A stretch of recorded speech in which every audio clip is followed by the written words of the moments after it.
Assalamualaikum warahmatullahi wabarakatuh. Kami dari kelompok 12 dengan tugas membuat video presentasi dengan saya Rahmatul Nazila dengan NIM 2530513021 dan rekan saya. Perkenalkan, nama saya Dina Nugraha dengan NIM 2530513001 yang akan mempresentasikan mengenai tafsir surah Al-Waqiah ayat 77 sampai dengan 96 dengan tugas dari mata kuliah Tahsin dan Hifz Quran. Oke, pembahasan yang pertama yaitu pembahasan surah Al-Waqiah ayat 77 sampai 80. Nah, bagian asbabun nuzulnya yaitu ayat ini turun untuk membantah tuduhan kaum musyrikin yang mengatakan bahwa Al-Quran itu berasal dari jin ataupun bisikan setan. Nah, mereka juga menuduh Nabi Muhammad SAW seperti dukun yang atau penyihir yang mendapat informasi dari jin. Gitu. Nah, Allah juga menegaskan bahwa Al-Quran itu adalah wahyu yang suci dan berasal dari Tuhan semata alam, bukan dari jin ataupun setan. Nah, kalau bagian munasabah ayatnya yaitu ayat ini menjelaskan keutamaan dan kesucian Al-Quran yang dipelihara. Nah, menurut Muhammad Quraish Shihab adalah itu Al-Quran dijaga dari sentuhan yang tidak suci. Nah, beberapa ulama juga menafsirkan bahwa yang menyentuhnya adalah malaikat. Sedangkan sebagian ulama memahami ini menyentuh itu sebagai memahami makna Al-Quran dengan hati yang suci.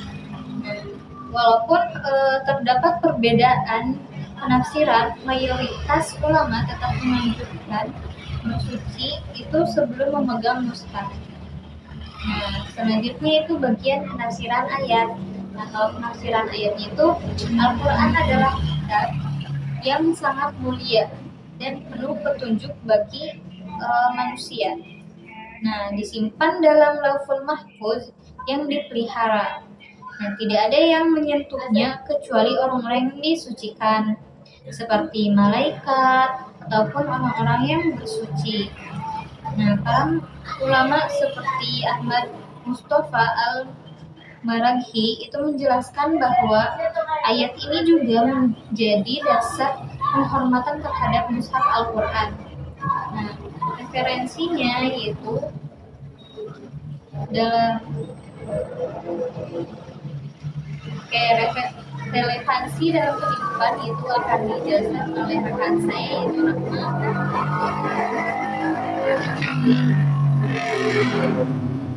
Baik, untuk relevansi dalam kehidupan ini dijelaskan dalam ayat 77 sampai dengan 80. Yang pertama ini disunahkan untuk berwudu sebelum menyentuh mushaf Al-Quran. Harus bersuci gitu dari hadas. Kemudian kalau hadas besar harus mandi, kemudian wudu. Nah, kalau hadas kecilnya wudu gitu saja. Lanjut, yang kedua membaca Al-Quran tanpa memegang mushaf, misalkan dari hafalan atau dari HP gitu kan, itu dibolehkan, tidak berwudu seperti itu. Terus juga ayat ini mengajarkan penghormatan dan kesucian ketika berinteraksi dengan Al-Quran. Al-Quran saja disucikan, ditinggikan, maka kita juga harus dalam keadaan suci. Seperti itu. Kemudian pandangan ulama tentang jihadnya, ini ada mayoritas ulama menafsirkan ayat ini sebagai upaya menjadi kesucian Al-Quran dan keimanan. Yang kedua, perbedaan pendapat terjadi pada makna menyentuh dan orang yang disucikan. Ya, ulama ini berpendapat berbeda-beda ya. Dalam menyentuh Al-Quran itu ada yang dalam keadaan berwudu, ya, suci. Tapi ada juga pendapat ulama yang memperbolehkan dalam berhadas itu tentang Al-Quran, ya, dan orang yang disucikan. Kemudian ulama seperti Muhammad Husain Al-Tabatabai menafsirkan bahwa yang dimaksud adalah memahami makna Al-Quran dengan hati yang suci. Jadi menurut Muhammad Said Al-Nabatalah ini, kita itu harus memahami Al-Quran itu suci gitu, dengan hati yang suci gitu. Sedangkan ulama lain menegaskan pentingnya untuk bersuci yang tadi saya katakan. Ada yang mengatakan memegang Al-Quran dalam keadaan suci, ada yang mengatakan bahwa Al-Quran ini boleh dalam berhadas, dalam keadaan haid itu boleh memegang Al-Quran, dan juga berpendapat seperti itu. Jadi perbedaan pada pendapat ulama ini menjadikan kita banyak ya pendapat ulama. Kita memilih, mungkin kalian percayanya lebih ke ulama yang mana nih, seperti itu. Tidak harus dipermasalahkan hal seperti itu. Ya, lanjut ke pembahasan surah Al-Waqiah ayat 81 sampai 82. Nah, bagian asbabul nuzulnya yaitu ayat ini berkaitan dengan peristiwa perang Tabuk. Ketika kaum muslim kehabisan air, Nabi Muhammad SAW itu berdoa dan Allah menurunkan hujan. Namun ada orang yang mengatakan hujan itu terjadi karena ramalan atau bintang, sehingga ayat ini turun sebagai teguran untuk kaum yang mengatakan hujan itu dari ramalan gitu. Nah, kalau munasabah ayatnya itu, ayat ini melanjutkan pembahasan tentang kemuliaan Al-Quran pada ayat sebelumnya. Allah menegur manusia yang meremehkan wahyu meskipun telah mengetahui kebenarannya. Nah, manusia juga sering menerima rezeki dari Allah, tetapi pembalasannya hanyalah mendustakan. Nah, kalau dalam tafsiran ayatnya, yaitu menurut Ibnu Katsir, ayat ini mengancam orang yang tidak bersyukur atas nikmat Allah. Nah, pada masa jahiliyah, itu sebagian orang menganggap hujan turun karena bintang, bukan karena Allah. Nah, keyakinan inilah yang termaksud kufur nikmat, karena tidak mengakui sumber rezeki yang sebenarnya.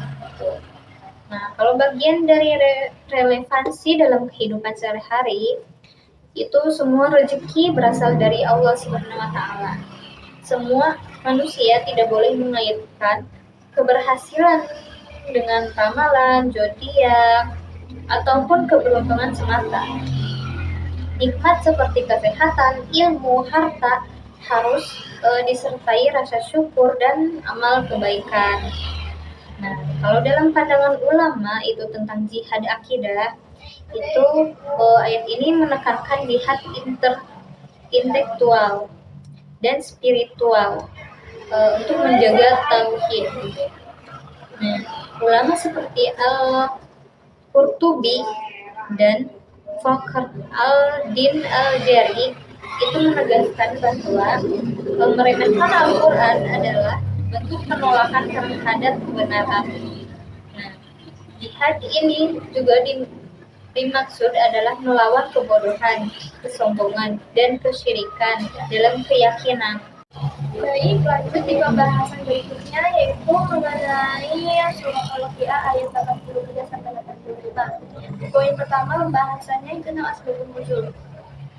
Nah, di surah Al-Waqiah ini ayat 83 sampai 85 tidak memiliki riwayat khusus ya teman-teman tentang sebab turunnya ayat ini, tapi diturunkan sebagai peringatan umum kepada kaum musyrik Mekah yang mengingkari kebangkitan setelah mati. Kemudian munasabah ayatnya yang pertama ini menjelaskan tentang pembahasan sebelumnya dengan menunjukkan realitas kematian.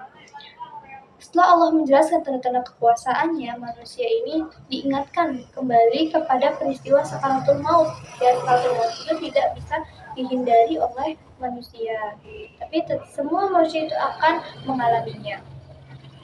Poin yang ketiga yaitu tafsir ayat. Ketika nyawa telah sampai ke kerongkongan manusia itu tidak dapat menahannya, tidak dapat menghindarinya. Ini menunjukkan kekuasaan mutlak Allah Subhanahu wa Ta'ala atas kehidupan dan kematian manusia. Kemudian ada relevansi dalam kehidupan. Poin keempat. Yang pertama, kematian ini adalah kepastian bagi setiap manusia. Ya, jadi setiap manusia itu pasti mengalami yang namanya sakaratul maut atau kematian. Yang kedua, mengajak manusia untuk introspeksi diri dan mempersiapkan amal ibadah untuk kehidupan selanjutnya di akhirat kelak. Untuk di akhirat nanti gitu kan, nanti kan dibalas dengan sesuai dengan apa yang dilakukan di dunia. Makanya kita memperbanyak ibadah, memperbanyak sholawat, memperbanyak zikir dan sebagainya itu sebelum terlambat ya. Oke, lanjut yang ketiga, kesadaran akan kematian dapat mendorong manusia untuk meningkatkan ketakwaan. Ya, kesadaran manusia itu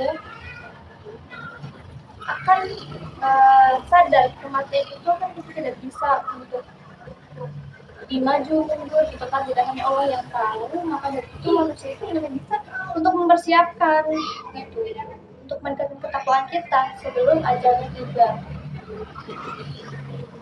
Lanjut, pandangan ulama mengenai jihadnya. Yang pertama itu ayat ini tidak bicara mengenai jihad fisik ya, tapi lebih ke jihad spiritualnya.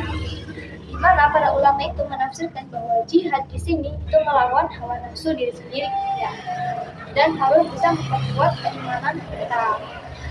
Mengingat kematian itu membantu manusia untuk lebih taat dan bertakwa kepada Allah. Itu dalam pandangan ulama. Oke, lanjut ke surat berikutnya yaitu surah Al-Waqiah ayat 86 sampai 87. Nah, bagian asbabul nuzulnya itu ayat ini tidak memiliki riwayat khusus tentang asbabul atau sebab turunnya secara spesifik.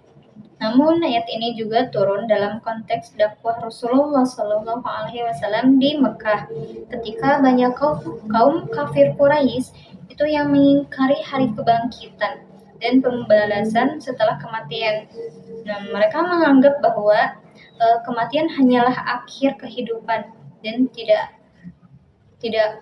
ada pertanggungjawaban setelahnya. Jadi kaum Quraisy itu berpendapat gitu, setelah mati itu tidak ada pembangkitan dan tidak ada penanggung-jawaban setelah mati gitu. Oleh karena itu ayat inilah diturunkan sebagai tantangan dan bantahan kepada mereka agar menghindari bahwa manusia itu tidak memiliki kekuasaan atas hidup dan matinya. Nah, lanjut ke bagian munasabah ayat. Nah, ayat ini berkaitan erat dengan ayat sebelumnya yaitu 83 sampai 85. Nah, yang menjelaskan keadaan manusia itu ketika nyawanya telah sampai di kerongkongan saat sakaratul maut. Nah, setelah menggambarkan kondisi tersebut, Allah kemudian menantang manusia untuk membangkitkan kekuasaan mereka jika memang merasa tidak berada di bawah kekuasaan Allah. Nah, dengan demikianlah ayat ini menegaskan ketidakberdayaan manusia di hadapan kuasa Allah Subhanahu wa taala. Nah, bagian penafsirannya itu dalam ayat ini Allah bertanya secara retoris, jika manusia merasa tidak berada dalam kekuasaan Allah, mengapa mereka tidak mampu mengembalikan nyawa orang yang sedang sekarat gitu. Nah, ayat ini juga menunjukkan bahwa manusia tidak memiliki kemampuan untuk menolak kematian atau menghidupkan kembali seseorang yang telah meninggal. Nah, hal tersebutlah menjadi bukti bahwa kehidupan dan kematian itu sepenuhnya berada dalam kekuasaan Allah Subhanahu wa taala. Nah, ayat ini juga menjadi bukti rasional tentang adanya hari pembangkitan, karena manusia tidak memiliki kekuasaan atas dirinya sendiri. Nah, relevansi dalam kehidupan sehari-harinya itu mengingatkan manusia sebagai kematian adalah sesuatu yang pasti dan tidak akan dihindari. Nah, yang kedua yaitu mendorong manusia agar memanfaatkan waktu hidup dengan amal soleh. Nah, yang ketiga yaitu menyadarkan manusia agar tidak sombong dengan kekuatan, ilmu, ataupun kekuasaan yang dimiliki oleh mereka. Nah, dalam pandangan ulama itu, Ibnu Katsir itu menjelaskan bahwa ayat ini itu merupakan tantangan kepada orang-orang yang mengingkari hari pembangkitan. Dan Mujahid nih itu menafsirkan bahwa ayat ini itu menunjukkan bahwa manusia sebenarnya berada dalam kekuasaan Allah dan akan dihisab atas perbuatannya semasa hidup. Nah, Quraisy Shihab itu menyatakan bahwa ayat ini adalah bukti logis tentang keterbatasan manusia ya dan kekuasaan mutlak Allah Subhanahu wa taala. Oke, lanjut ya teman-teman mengenai surah Al-Waqiah ayat 88 hingga 89. Yang pertama ada asbabun nuzulnya. Di dalam ayat 88 sampai 89 dijelaskan bahwa ayat ini tidak memiliki asbabun nuzul yang khusus gitu kan. Tetapi merupakan lanjutan dari penjelasan tentang keadaan manusia ketika menghadapi kematian atau sakaratul maut. Ayat ini menjelaskan tentang keadaan orang-orang yang dekat dengan Allah atau muqarrabin yang dekat ya ketika meninggal dunia. Ya tahulah kalau orang-orang yang dekat kepada Allah pasti mereka yang beramal soleh gitu. Kemudian untuk munasabahnya di sini dijelaskan bahwa setelah pada ayat sebelumnya kan Allah menjelaskan ya ketidakberdayaan manusia menghadapi kematian kita itu tidak bisa menghalangi untuk sakaratul maut. Ayat ini menjelaskan balasannya bagi orang-orang yang beriman dan dekat dengan Allah. Orang yang dekat dengan Allah, orang yang beriman itu akan dibalas oleh Allah Subhanahu wa taala di akhirat kelak mendapatkan surga, nikmat akhirat yang Masya Allah. Gitu. Hal ini menunjukkan bahwa kematian bukan akhir, tetapi awal dari kehidupan akhirat yang lebih dekat. Kemudian untuk tafsirnya di sini dijelaskan bahwa jika seseorang termasuk golongan muqarrabin atau orang-orang yang dekat kepada Allah, orang-orang yang beriman itu akan mendapatkan satu, ada rauh atau ketentraman, kedamaian dalam kehidupan akhirat nanti. Kemudian ada raihan, itu rezeki dan kenikmatan yang Allah berikan pada saat di akhirat kelak yang di surga ya. Kemudian yang ketiga ada Jannatul Naim, yaitu surga yang penuh dengan kenikmatan apa yang kita mau nanti akan diberikan oleh Allah Subhanahu wa taala. Semoga kita menjadi orang-orang penghuni surga di akhirat kelak nantinya. Kemudian ada relevansi dalam kehidupan sehari-hari. Yang pertama itu mengajarkan bahwa amal soleh dan ketaatan kepada Allah Subhanahu wa taala ini akan membawa kita ke akhirat kelak untuk kebahagiaan di akhirat nanti. Kemudian yang kedua memotivasi manusia untuk lebih mendekatkan diri kepada Allah melalui ibadah dan akhlak yang baik. Yang ketiga itu memberikan harapan bahwa orang yang taat akan mendapatkan kematian yang baik, yaitu kematian yang husnul khatimah. Oke, lanjut yaitu pandangan para ulama yang mengenai jihadnya. Yang pertama ada pendapat ulama dari Ibnu Abbas yang menafsirkan kata rauh sebagai ketenangan dan rahmat dari Allah, di mana orang-orang yang beriman, orang-orang yang soleh, soleha itu kan akan dibalas oleh Allah Subhanahu wa taala. Nanti di akhirat akan mendapatkan surganya Allah, karena akan diberi ketenangan, diberikan rahmat. Gitu. Kemudian As-Sa'di, pandangan ulama yang kedua yaitu As-Sa'di, yaitu menjelaskan bahwa ayat ini menunjukkan balasan bagi orang yang selalu berusaha mendekatkan diri kepada Allah. Terus yang ketiga, yang terakhir itu ada pendapat ulama yaitu dari Quraisy Shihab yang dimana menyatakan bahwa ayat ini menggambarkan kebahagiaan orang yang beriman saat kembali kepada Allah. Mungkin ini lebih menggambarkan kepada kehidupan akhirat orang-orang yang dekat dengan Allah, orang-orang yang bertakwa, orang-orang yang beriman seperti itu akan mendapatkan kenikmatan di akhirat, mendapatkan surga insyaallah. Lanjut ke bagian ayat 90 sampai 91. Nah, asbabul nuzulnya itu ayat ini juga tidak memiliki sebab turun khususnya, tetapi juga merupakan lanjutan penjelasan tentang keadaan manusia setelah kematian. Nah, kan sebelumnya itu eh, ketika sekaratul mautnya ya. Nah, ini menjelaskan tentang setelah kematiannya. Gitu. Nah, ayat ini juga menjelaskan keadaan golongan kanan gitu. Asbabul yamin. Kebagian munasabah ayat itu setelah menjelaskan keadaan golongan mukorabin. Setelah menjelaskan keadaan golongan mukorabin, ayat ini juga menjelaskan golongan kedua, yaitu ashabul yamin. Nah, hal ini juga menunjukkan bahwa manusia terbagi dalam beberapa kelompok yang berdasarkan amal dan keimanannya juga. Nah, jadi dari penjelasan itu manusia itu dibagi berkelompok-kelompok gitu berdasarkan amalnya, gitu, perbuatannya, keimanannya, gitu, tergantung baik buruknya. Oke, lanjut ke penafsirannya. Nah, penafsiran ayat ini juga menjelaskan bahwa manusia yang termasuk golongan kanan akan mendapatkan salam keselamatan dari para malaikat. Nah, selain salam tersebut itu menunjukkan bahwa mereka akan mendapatkan keselamatan dari ajal dan memperoleh kebahagiaan di akhirat. Nah, mereka adalah orang-orang yang beriman dan memiliki amal soleh, meskipun tidak mencapai derajat tinggi seperti muqarrabin.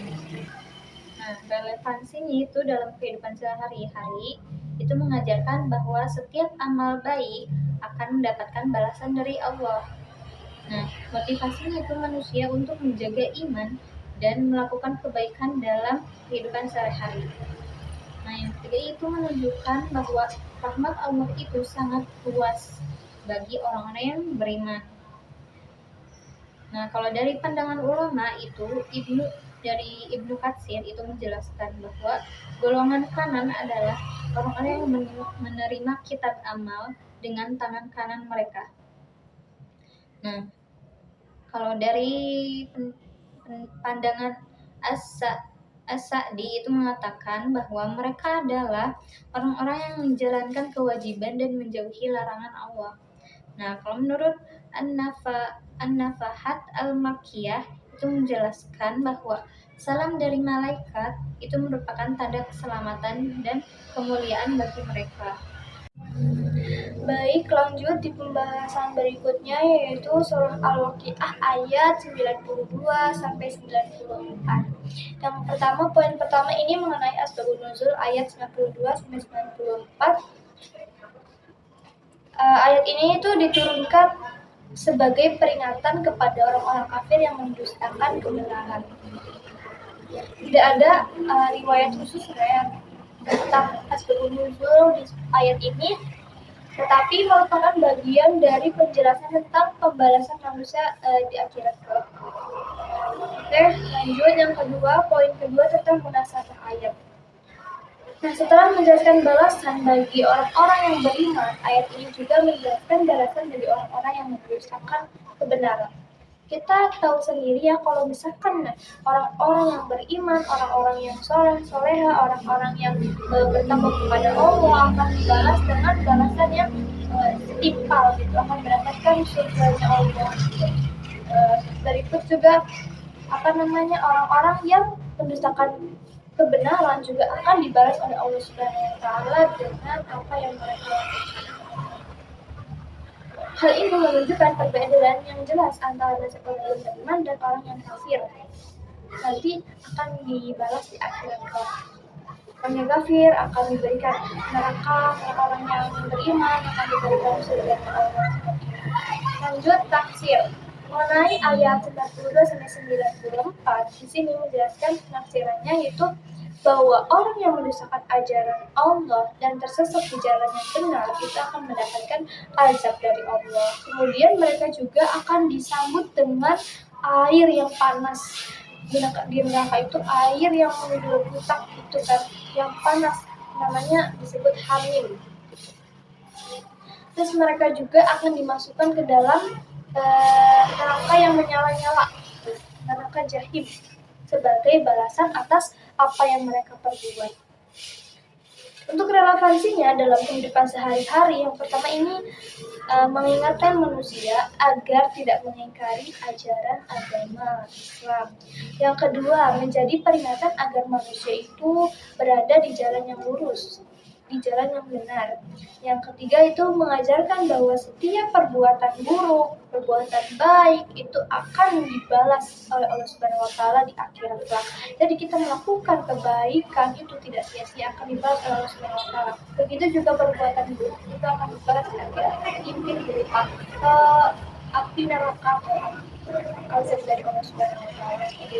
Kemudian pandangan ulama mengenai penafsiran atau ayat 92-94 ini menjelaskan, yang pertama ada Ibnu Katsir yang dimana menjelaskan bahwa golongan ini adalah orang-orang yang mendustakan kebangkitan dan wahyu Allah, yaitu ya orang-orang yang balas dengan api yang nyala-nyala, orang-orang yang mendustakan Allah gitu. Kemudian menurut Wahbah Az-Zuhaili menyatakan bahwa azab ini merupakan balasan atas penolakan mereka terhadap kebenaran. Mereka menolak kebenaran. Makanya Allah SWT mengazab mereka, memberikan mereka setimpal, balasan yang setimpal. Di akhirat kelak mendapatkan neraka yang menyala-nyala itu. Terus yang terakhir ada ulama Quraisyhab yang menegaskan bahwa ayat ini menjadi peringatan keras bagi orang yang menolak ajaran Allah. Lanjut ke bagian surah 5 ayat 95 sampai 96. Nah, asbabun nuzulnya yaitu ayat ini merupakan penutupan dari rangkaian ayat sebelumnya yang membahas tentang kematian dan pembalasan akhirat. Nah, tidak ada sebab turun khusus dari surah Al-Waqiah ayat 95 sampai 96 itu, tetapi ayat ini juga berfungsi sebagai penegasan kebenaran seluruh isi surahnya. Nah, bagian munasabah ayat itu setelah menjelaskan tentang nasib tiga golongan manusia, ayat ini juga menegaskan bahwa semua penjelasan tersebut itu adalah kebenaran yang pasti. Dan kemudian Allah itu memerintahkan manusia untuk bertasbih dan menyucikan namanya. Nah, bagian penafsiran itu ayat ini juga menegaskan bahwa semua informasi tentang hari kiamat, surga, dan neraka itu adalah kebenaran yang pasti, yaitu qul yakin. Nah, Allah juga memerintahkan manusia untuk bertasbih dan mengagungkan namanya sebagai bentuk pengakuan atas kekuasaan dan kebesarannya. Nah, kalau dalam relevansi dalam kehidupan sehari-hari, itu mengajarkan manusia untuk memperkuat keyakinan terhadap hari akhir dan mendorong manusia untuk selalu mengingat Allah melalui zikir dan ibadah juga.